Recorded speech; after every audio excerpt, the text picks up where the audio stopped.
Has Heupel reached his ceiling? Yeah, we did it.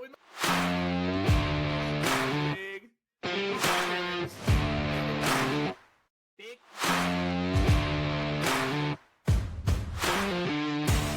Welcome to Tyler's Talking Sports. If it's your first time tuning in, my name is Tyler Hess. On the other side of the mic, my brother from another mother, Tyler Castle. If you're on YouTube, be sure you hit that subscribe.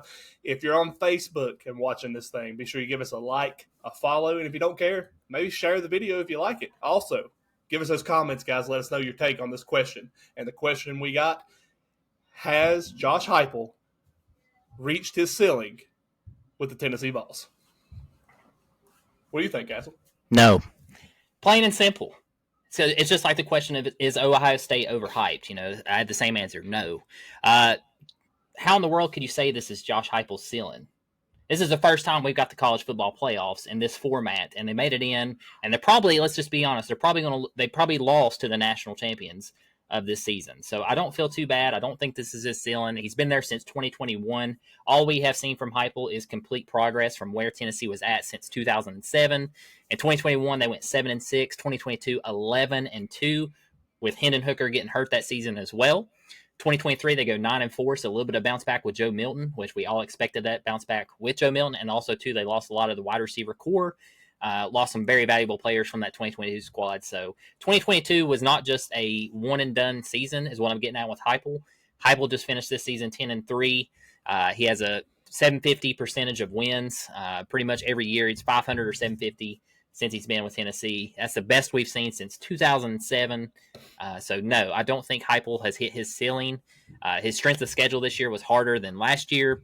And harder than the previous year before that, according to ESPN here. So, yeah, I don't think Heupel's reached his ceiling. I think we still got a little ways to go with Heupel hitting that mark. Also, his recruiting has been excellent. We're already seeing the 2025 number one QB commit.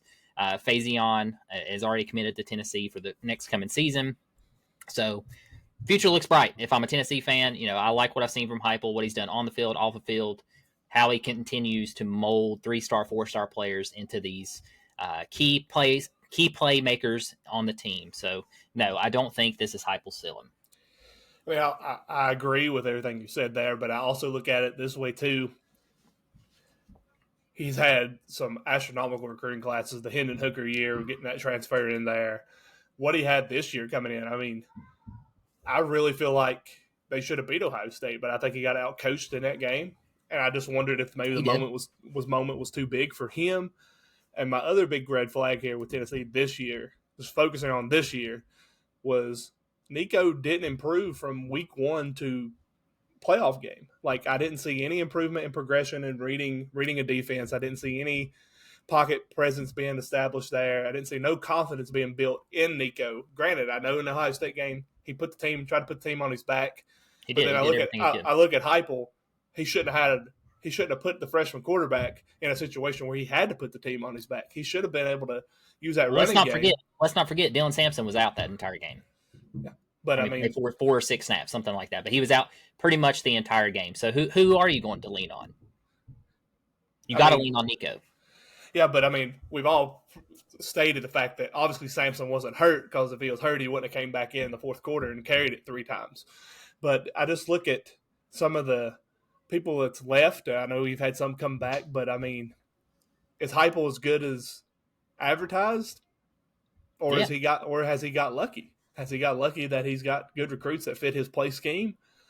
I really believe if Tennessee is a 4-loss team next year, I think most Tennessee fans are going to be very disappointed, and they're going to have Heupel's head on a stake wanting him out. And I don't see this team going losing 4 games next year. Their schedule looks a little bit more favorable. That's my point. Other than the Florida game in the swamp, they haven't won there in 22 years. The other thing here is, are you satisfied with being a first-round playoff team every year and nothing more? No, I don't want to be a James Franklin. I know he made it to the second round, but James Franklin's a quarterfinal guy. He made it to almost to the end. But what I'm getting at is I don't want to be that 4-20 against top 10. You don't want to be Mike Tomlin. Correct. I don't want to get you there and just keep losing. That's not fun. After a while, it's great that you have a good team, but you want to make it into that I mean, next gear. hypothetically, let's look at it. I think we'll see that with Heupel. I really do. Let's say you go in next year, you get the doors blew off of you by Georgia at home, third game of the year. Let's say you struggle with Syracuse at the gate. You get blew out by Georgia. You lose to Alabama at Bama. You lose to Florida. And you struggle with Vandy or possibly get beat by Vandy at home next year with Diego Pave coming back. Now what do you think? I mean, if I'm Tennessee, I'm still going to hold on to Heupel. That's just me, though. Because, we went through the coaching carousel. It didn't work out for 15 years. So you want to go down that road again right off the bat? Just if a lackluster season? What if you could have an opportunity to get a Marcus Freeman type coach? Well, if you had that opportunity, that's also another thing. Right now there's not anybody out there that I'm like, ooh, I'd go after this guy. Okay, let's say you repeat this season next year. And you make it to the playoff, and you play Texas or you play Notre Dame, and you get your brakes blew off in the first round. You okay? Yeah, one more year. Okay, the next year does the same thing. Third year in a row. Okay, third year. If they do it 3 years in a row, that third year, I'm gonna be like, all right, who's out there? So if you lose next year to Georgia, Alabama, and Florida, and nobody else, you okay? Well, if they lose to them, they're not gonna make it to the playoffs. I'm talking about if they make it to the playoffs every year and lose, and if they make it 3 years in a row. If your only losses come to, say, a top 5 Georgia, a top 10 Tennessee, and a top 10 Alabama next year, and they expand the playoffs to 16 teams, and you make the playoffs, and you lose in the first round again. That would hurt, but, I'm still sticking with Heupel. He's the best coach we've had since Fulmer. There's just a lot with Heupel that I see where it could have been a lot better this year. You're forgetting one key thing. Tennessee completely reworked their entire secondary in the offseason last year coming into this season. But they were top 5. That was on Tim Banks, I think. Mostly, yes. Heupel organized Tim Banks to be the defensive coordinator. But your defense was there. We talked about the defense. I did personally at the beginning of the season, talking about Tennessee's defense is probably going to be one of the best in the country based off what they had, where they had. I knew coming in with the recruits. But they reworked the entire secondary. But the people they brought in, you've seen it. The 5-star DBs coming in, what they had. You knew the defense, especially that front four. It was one of the most dominant in the country. Absolutely. The offense, though, was where all the hype was. We're talking 30, 40 points a game. Heupel's up-tempo offense. Nico coming after that bowl game. How well he played against, was it Clemson they played against in the bowl game? Against Clemson. And then you got Brew McCoy. You got Mike Matthews. You got Brazel. You got your tight ends. You got Dylan Sampson. That offense on paper with what Heupel brought to the table with the Hendon Hooker season, where I would say was his top offensive season, you expected that this year. And to me, all I seen out of Tennessee this year was a steady decline.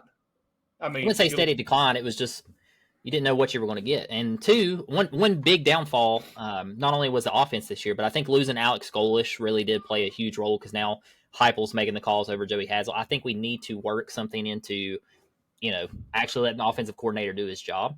And make the final play call. So if Joey's not that guy, let's go out there and see who's out there. That's the thing. Heupel made that decision to take the play calling duties away from him. I understand that. And two, one key thing that Heupel has to get accomplished this year coming into the new season is establishing how to win on the road. If he can figure that out, I think Tennessee will be great. But they haven't figured out how to win on the road yet. So just to wrap this thing up, I would say you say absolutely not. He has reached the ceiling. It's too soon. Too soon to call. I'm going to say he hasn't yet, but he's right there. You can't say that after. He's been there since 21. But I usually give, and they've improved. They had one down year. I give teams 4 years. I give a coach 4 years. Nowadays, you can say 3. Most people say 3 now because of the transfer in NIL. Right. And no, do I think he's hit his full potential? No, but I think he's right there. And I think next year is going to be a telltale year for him. Y'all let us know. What do you think? That's coming from somebody who has to play him every year. So yeah, I'm a diehard Tennessee fan. I'm going to say no. So right. I don't think he's there yet, and I think we just need to be patient as fans and support him and see what he can do this coming year. Got a great class again. 25 class is incredible. 26 class is shaping up to be a good one too. So he's actually putting it on the field. Butch Jones could recruit like Heupel. He just couldn't put it on the field. Right. So we'll see, guys. Let us know in the comments, guys, what y'all think. Is Heupel, has he reached his ceiling? Is he there? Is he not there? Let us know your thoughts and comments, and make sure you hit that subscribe button, guys. It helps more than y'all realize. Yeah. Y'all have a good one. Thank you for tuning in to Tyler's Talking Sports. If you enjoyed this content, be sure to check out our full episodes available on all major podcasting platforms. We release two-hour episodes every week, airing Mondays and Thursdays at 6 a.m. Eastern Time, where we deep dive into the world of college sports. Don't forget to hit that subscribe button to our YouTube channel and follow us on Facebook for more updates and exclusive content. Your support means the world to us. Thank you.